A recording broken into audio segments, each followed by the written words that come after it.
Hey guys, kinggath here with another patch for Sim Settlements 2.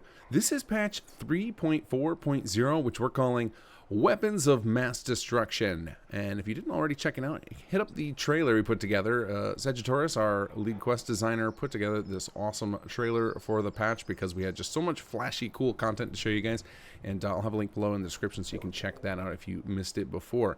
Now, we have got a lot of new quest content. We've got some changes to how certain features and mechanics work, and there's some things I want to show you, and then I'll talk about how you access all of the quest content because it's not as linear as a chapter patch would be. This stuff is a little bit more staggered and available during certain circumstances, so I'll talk about all of that. But of course, before we get into patch notes, we got to thank our patrons.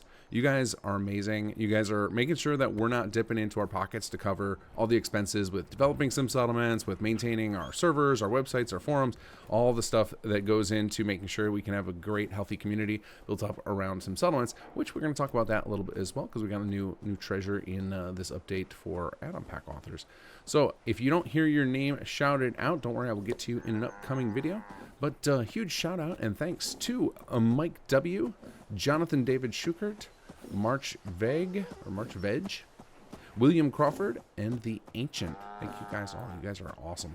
All right, let's get into the patch notes. So first up, note that there is an update for Workshop Framework as well as Sim Settlements 2. This Workshop Framework update will fix an issue some people were finding where their items were being persisted well beyond being scrapped, and obviously that can cause some massive save bloat. So this is an important update to Workshop Framework. It will attempt to clean up any of those references in your save file shortly after you load up. Best way to get that to trigger if you're finding that your save file feels a little bit large is just go visit your settlements, and that will trigger an update to make sure that only the things that should be persisted are persisted. All right, so the first change we'll talk about is binoculars. So the binoculars, for those of you guys who are into Chapter 3, previously the way they worked is you would focus on particular NPCs, or you could focus on the territory flags or on a door in the area, and that would tell SS2 that you wanted to mark that location for an assault. Well, the problem with that is you can't always find an NPC, you can't necessarily find a door, and sometimes the territory flag didn't exist, so there were certain locations that could be very difficult to tag. So we've now got a new way to use these binoculars. So now when you look through, if you were to click the attack button, you will see a red arrow appear. Now, I'm going to say that that red arrow is temporary. We have another asset for it. We just didn't have time to get it in for launch of the patch, so expect this to change. But it will always be some sort of iconography going over there where you clicked so you can see where you've marked. Now, if that area is a valid territory, so if it's something with a map marker or if it's a settlement, it will give a little notification in the corner, just like you're used to getting when you highlight an NPC, telling you that the location was marked as a potential target. If you want to clear this target, you can hit the reload button, and then that will clear that out. Now, I can't reload right now because I'm in God mode, but normally if you just hit your reload button, that will clear out your current target. Now, if you watched the trailer, you know that this arrow is used for some very cool stuff, and if you read the patch note name in the title of this video, you can probably also guess that. And that arrow is also used for those weapons of mass destruction. We unlock some cool things you can do to cause big explosions, and those make use of this little arrow here. So all of the systems that use it are unlocked during the Chapter 3 content. Any of you who have gotten through just the very beginning parts of Chapter 3, where the gunners first show up again, you will have access at least to artillery through this system. So once you place this arrow down, if you were to go in and use the HQ radio, either from here or from your hotkey menu, and choose the request support option, you will radio into HQ. What's the situation? You will get a radio operator, and you can choose the strikes option, in which case you'll get a pop-up menu with all of the various strikes that you've unlocked, and it will call them down if they're not on cooldown or anything. Now, the artillery is the same as the base game system, so basically this allows you to, once you get this far into Chapter 3, you basically get to ignore having to carry around artillery flares anymore. You can still use the flares. They are not invalidated by this. This is just an additional way to call them down. And there are a series of other weapons you can call down and make use of with this binocular system. All right, now let's talk about quest content. So first up, this is sad news for Xbox players. Your Xboxes are full. We can't put any more quest content on there. So a lot of the stuff that you saw in that trailer, unfortunately, is not available to you because we can't put anything else on there. If one day Bethesda ever opens up the space, we will definitely put SS2 Extended out on Xbox, but SS2 Extended is required, which currently is a PC only thing. So if you're on PC and you haven't been able to get any of the new content, it might be because you don't have SS2 Extended installed, so you'll want to grab that. That is even available on Bethesda.net, but if you're grabbing the All Chapters pack on Nexus, you will have SS2 Extended and you'll have the new content. So the new content is unlocked either during or after Chapter 3. Now I'm going to tell you guys how to get access to this, but I don't want to spoil any story stuff, so I will say that there are reactions to you destroying various vanilla factions. So if you've destroyed any of the vanilla factions or multiple of them, then once you get into Chapter 3, once you start seeing those State of War objectives, you have the potential to trigger this new content. If you've already completed all of Chapter 3, it can also trigger. We actually rewrote a lot of the content because originally the content was designed to only happen during the State of War period, and it was going to be part of the launch of Chapter 3, but because we ended up delaying it, we rewrote some of it to make sure that it could work at the end of the game as well. So you will see this happen naturally as you're playing. If you want to try and force it to trigger, just use the assault system, go take some territories and stuff, and that'll make it more likely that you run into some of this new content related to the various base game factions that were hinted at in the trailer there. Now, if you want access to more of the weapons of mass destruction, those are going to be provided through Magnuson. So if you chose the ending of Chapter 3, where you are able to rescue Magnuson, again, spoilers, hopefully you've played it by now, but if you're able to rescue Magnuson and keep him and move him into your HQ, then you will find that he has got a new quest for you after the end of the current Chapter 3 content. And that will do some things I'm not going to spoil, and then eventually you will get either additional content that happens from him, or you will get a pop-up telling you of a way you can get access to some more content. Again, try not to spoil things, but there's some content that can happen in the middle of Chapter 3 during State of War, and then some that can happen after the end of it. And the stuff that can happen in the middle can also happen at the end if you choose to ignore it during, or if you had already finished Chapter 3 in a save and you want to check it out now. So the quest content is all surrounding or after Chapter 3. So that's how you're going to get access to that.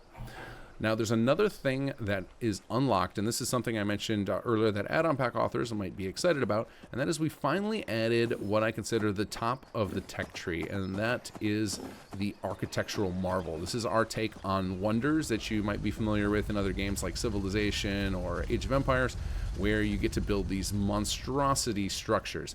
For us, we make use of the ASAM sensor Mark II. This is something that comes up toward the tail end of Chapter 3, and it has always been something that you unlocked, but it didn't do anything other than a brief story moment, and now it has the ability to work in the game for players. Now, there's only one architectural marvel available right now, and it is part of some of these post-launch quests. You will do something in the quests that triggers something to happen, and then you'll get an HQ research project to unlock a specific thing, and then that will get you access to the first architectural marvel that we've included.